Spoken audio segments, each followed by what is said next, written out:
Assalamualaikum warahmatullahi wabarakatuh. Perkenalkan, nama saya Dina Miladia. Saya merupakan salah satu anggota dari kelompok 2, yang mana di sini saya akan menjelaskan subbab keempat, yakni landasan sosiologis etika dakwah.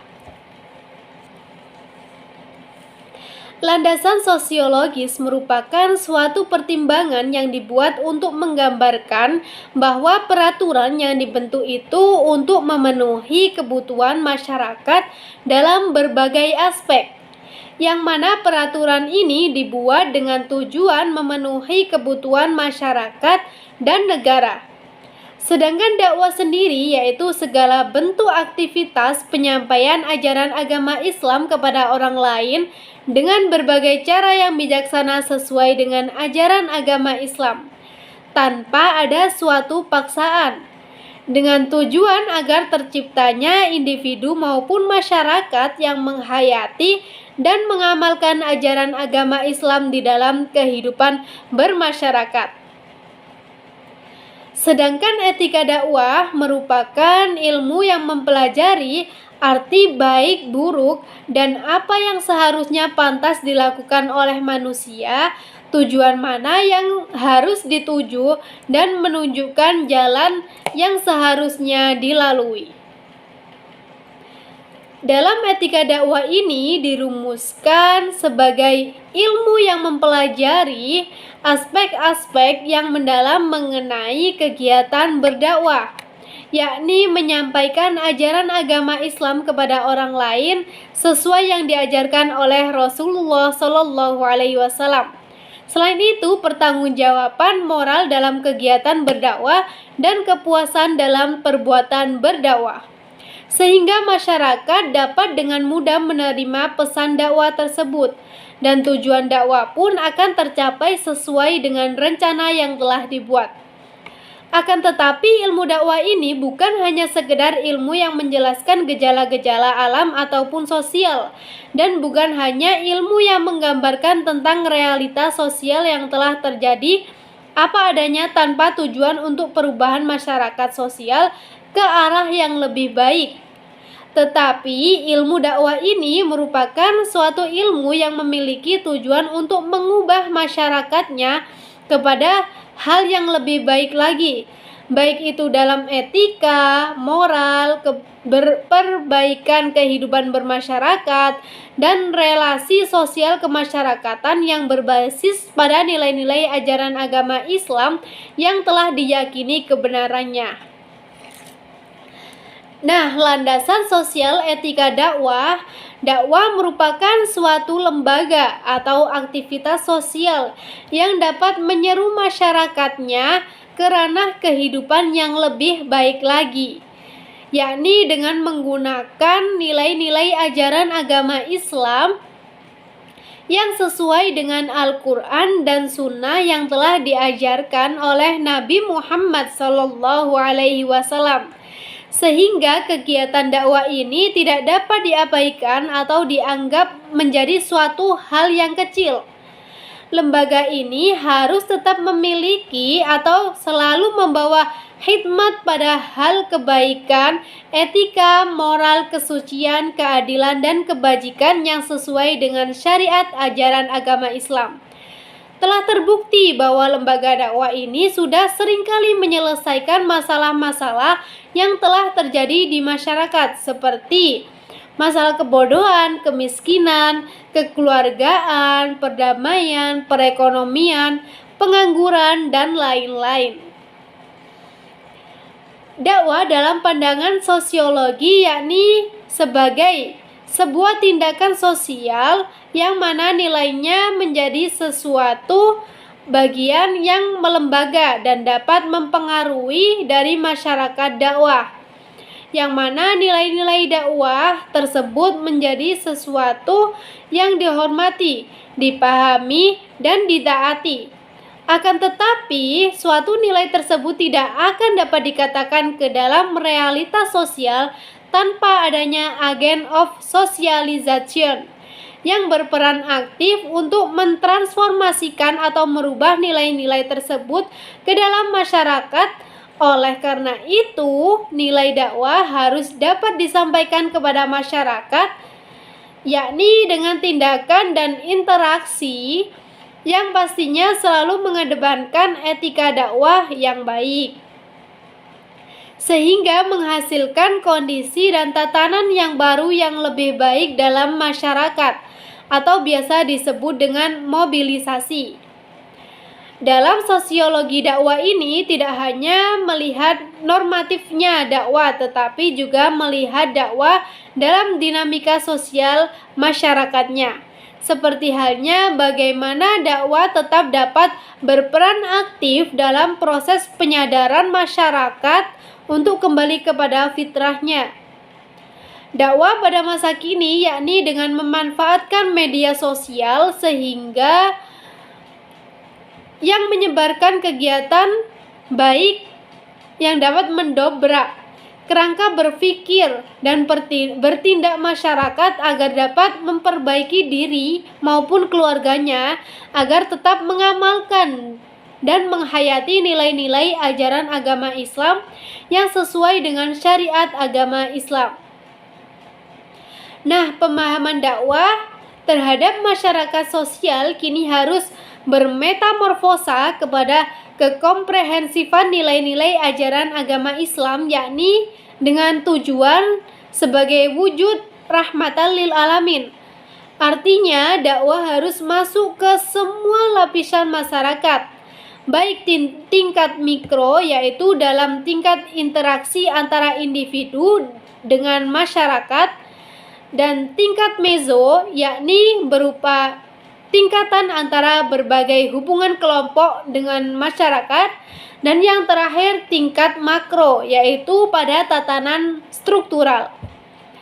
Dakwah harus dapat menginternalisasikan diri masyarakat untuk naik ke jenjang yang lebih besar, yaitu tatanan struktural. Artinya, kegiatan dakwah itu bukan hanya sekedar tablik, akan tetapi dakwah itu harus masuk ke ranah politik. Artinya dakwah harus ada di lingkungan pemerintahan, yang pada akhirnya dakwah juga harus hadir ke dalam kedaulatan negara. Ketika dakwah telah tersistematis, maka kegiatan dakwah kita akan menghasilkan keseimbangan antara dunia dan juga akhirat. Keseimbangan terwujud karena adanya kerja yang baik sehingga terbentuknya budaya yang baru. Akan tetapi, dalam hal ini tidak sedikit pun meninggalkan budaya yang lama. Dalam artian, dakwah menyemburkan nilai-nilai ajaran agama Islam yang berkembang tersebut menjadi satu kesatuan nilai. Ada nilai yang tumbuh dan berkembang di masyarakat transendental atau kerohanian yang normatif. Oleh karena itu, masyarakat telah tersentuh dengan nilai ajaran agama Islam tidak akan berpikir bahwa dikatakan beragama yang taat yakni di saat memakai sorban kesana kemari. Dikatakan sebagai hamba yang taat ketika telah memakai jubah di setiap harinya, dan lain-lain. Nah, wujud hamba yang religius itu tidak dilihat dari simbol-simbol umum yang melekat pada diri seseorang muslim, akan tetapi terbukti dari helaian nafas, sikap, etika, pandangan atau pola pikir, dan di setiap tindakan yang telah dibuat oleh orang tersebut. Nah, disinilah dakwah bermakna sebagai central of culture, yang mana dakwah berbudaya menghasilkan kebudayaan, dakwah bermoral menghasilkan moral, dan dakwah bernilai menghasilkan nilai.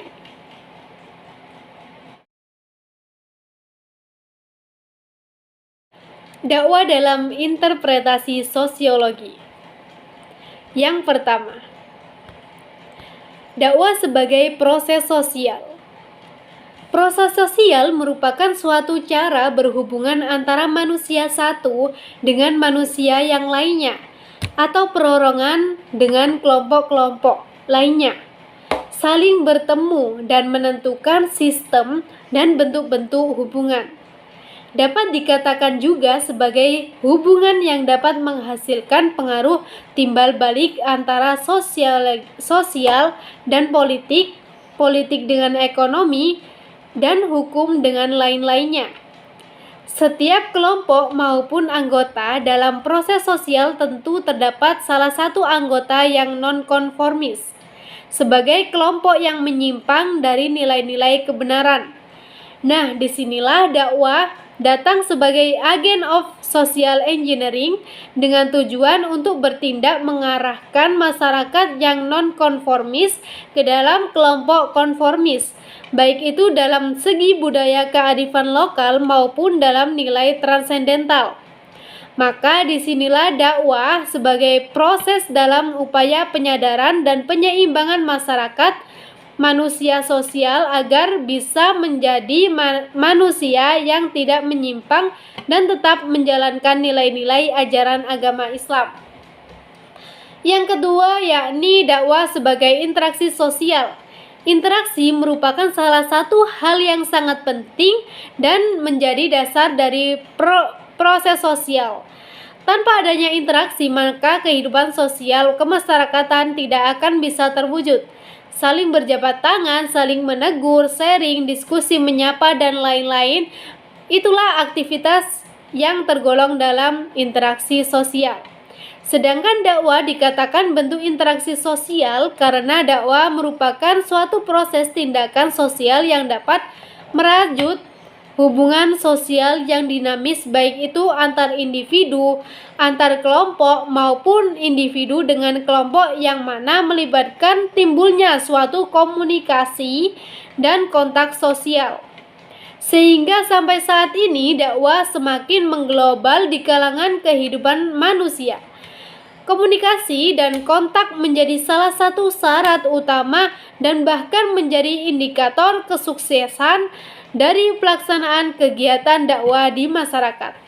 Yang ketiga yakni dakwah menjadi tindakan sosial, yakni manusia sebagai makhluk sosial tidak dapat hidup jika tanpa adanya suatu interaksi. Interaksi sendiri yaitu kebutuhan sosial yang dapat menimbulkan kesan di dalam pikiran orang sehingga kemudian menentukan tindakan apa yang akan dan harus dilakukan.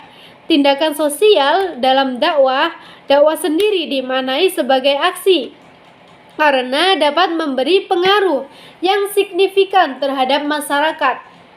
Dakwah sebagai tindakan sosial di sini memiliki tanggung jawab yang sangat penting sebagai perwujudan tugas yang mulia dari Tuhan untuk merealisasikan apa yang diinginkan terhadap masyarakat untuk mewujudkan nilai-nilai ajaran agama Islam yang sebenarnya.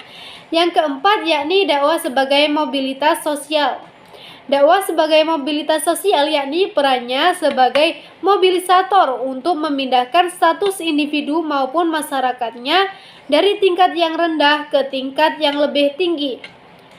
Dakwah dimaknai sebagai mobilitas sosial yakni sebagai mobilisator untuk memutus mata rantai adanya dominasi kelas antar masyarakat dengan tujuan agar masyarakat dari kelas manapun itu derajatnya sama demi tercipta keseimbangan sosial kehidupan.